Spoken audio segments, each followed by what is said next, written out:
ভারতে কবে মুক্তি পাবে তুফান? বাংলাদেশে ঝড় তোলার পর ভারতীয় দর্শক তুফান দেখার অপেক্ষায় ছিল। সেই দুর্দান্ত খবর দিয়ে দিয়েছে কিন্তু তুফানের প্রযোজনা সংস্থা এসভিএফ। তারা জানিয়েছে আর মাত্র কয়েকটা দিনেরই অপেক্ষা। তারপর ভারতে তুফানই করতে আসছে তুফান।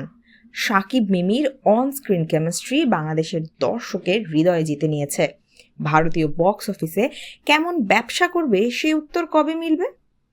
এসবিএফ জানিয়েছে আগামী 5 জুলাই ভারতে মুক্তি পাচ্ছে তুফান। এদিকে বলিউডের বিখ্যাত বাণিজ্য বিশ্লেষক তারান আদর্শের পোস্টে প্রথমবার কোনো বাংলাদেশি সিনেমার পোস্টার শোভা পেল। 29 জুন নিজের ভেরিফাইড সোশ্যাল হ্যান্ডেলে ছবির পোস্টার শেয়ার করে এই বিশ্লেষক জানান, বাংলাদেশের সুপারহিট ছবি তুফান 5 জুলাই মুক্তি পাচ্ছে ভারতে। যে পোস্ট থেকে অনুমান করা যায় ছবিটি শুধু পশ্চিমবঙ্গে নয়, মুক্তি পাবে ভারত জুড়ে হিন্দি বাংলা সহ নানাবিধ ভাষায়। এর আগে 28 জুন বিশ্বের আরও 15টি দেশে মুক্তি পেয়েছে রায়হান রাফি পরিচালিত ও শাকিব খান অভিনীত এই ছবিটি। তারও আগে ঈদ উপলক্ষে 17 জুন বাংলাদেশের সর্বাধিক হলে মুক্তি পেয়েছে তুফান, যার এখনও চলছে প্রায় হাউসফুল। ধারণা করা হচ্ছে ছবিটি ভারত সহ বিশ্ব জুড়েও সেই মান রাখবে, যদিও তুফানের স্টোরি টেলিং নিয়ে রয়েছে বিতর্ক।